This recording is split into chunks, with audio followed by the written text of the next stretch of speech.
I'll give you a very simple example of data-driven decision making. Mhm. Say there is an apple and there is a donut, and you ask people to say which one do you want to pick if you have a room of 10 people. Mm. Some people would say, I want to have an apple. Some people may say, I want to have a donut. Mhm. But the moment you try to set a North Star to say, I wanted you to be healthy, lose calories, Mm. then everybody would straight away unanimously pick an apple. Correct Media, which went public.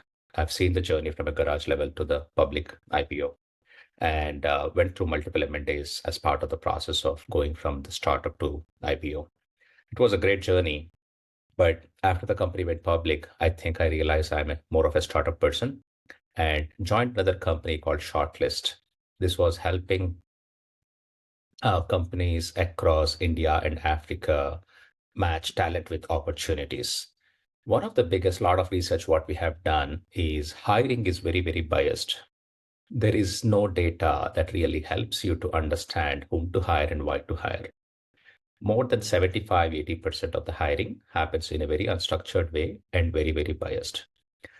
That whole thing helped us unlock so much of opportunities for people and how you can leverage data to make a right decision, predict your outcomes better. There are a lot of times people hire based on colleges or what the companies they're coming from. It's not that they're not good. It's just that you need to find the right fit. So the biases tell you somebody is from an Ivy League college is always going to be great, but may not be a perfect fit for the organization or the role that you're bringing in. So this whole data-driven decision making and kind of saying no to gut feel started from there. But then COVID happened, and everybody started to work remotely, and everybody were trying to understand what is engineering productivity. Is my team productive enough when they're all working from home? Should I call them back to office? Then the question stuck to me to say, what is productivity in the first place? How are you calling it as productive? Are you calling productive because they're available online until 9 p.m.?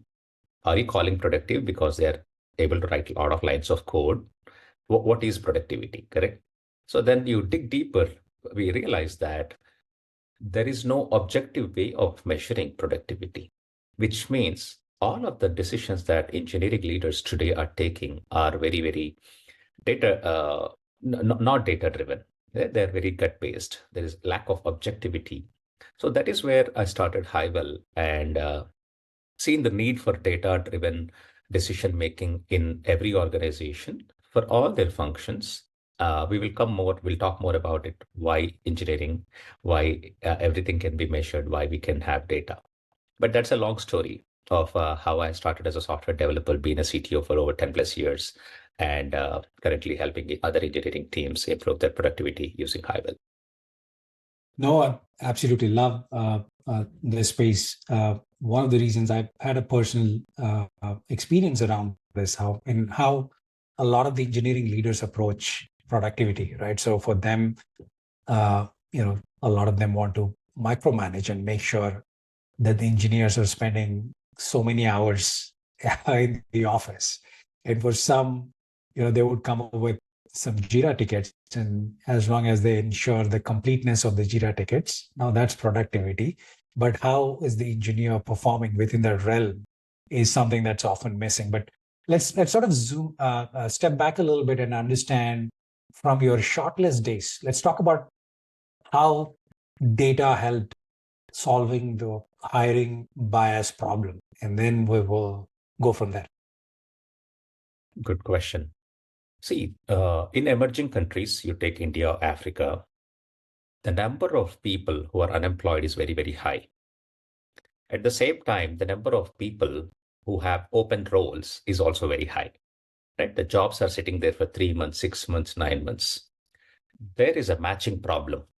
You're unable to match the talent with opportunities. The reason being, it's just gut-based decisions to say, hey, the filters are saying that, if you're from so-and-so college, if you're from so-and-so industry, that's what you kind of bring in, correct?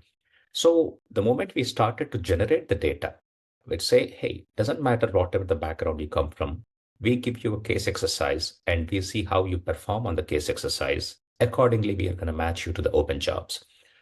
Without the data that we created, without an opportunity that we have given to the employees, right? Potential prospects, we would never have hired thousands of people, Mm, right? So that it unlocked so many surprises for us because we never thought somebody coming from metallurgical industry would be a great computer science engineer. mm, We never thought somebody coming from food background would definitely be a good electronics engineer or operations person, correct? So there are so many variations on how it happened, and definitely we have seen the CEOs of Google and Microsoft, the backgrounds they have come from, and like know how they are leading some of the largest tech giants. mm. But can small companies take that level of risk and hire people irrespective of their backgrounds? Right?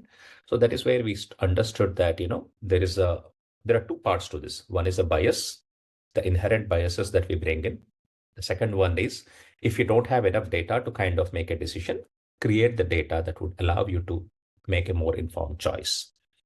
Right. So in this particular example, so you give these candidates a test assignment, and then you would collect data as part of that, which you would then help all the decision makers leverage that to really understand what the potential of the candidate is. Now, I'm a bit curious about that. Like, how do you do that? Like, if you give somebody an assignment, they could be copying code from somewhere else and then just pasting it and then doing all kinds of things. How would you get meaningful data from that exercise? Again, just to be clear, we are talking about a variety of roles, not Mm, engineering mm, specifically. mm, And a lot of these things, they have a situation-based mm, roles. So mm, these situation-based, there is nothing to copy, correct? mm, There is no mm, right answer in mm, cases. What mm, we're trying to assess is you're trying to understand, does this guy understand the role? What is a mm, personality style? And mm, along with these situation-based assessments, we also do psychometrics and we mm, combine personality style. It's more of a trying to find a fit for the role. mm. Correct? So it is situation-based, which you cannot just copy from somewhere and paste it and say this is what it's going to be. Yeah. No, hiring is so critical, and getting right people on board is so important.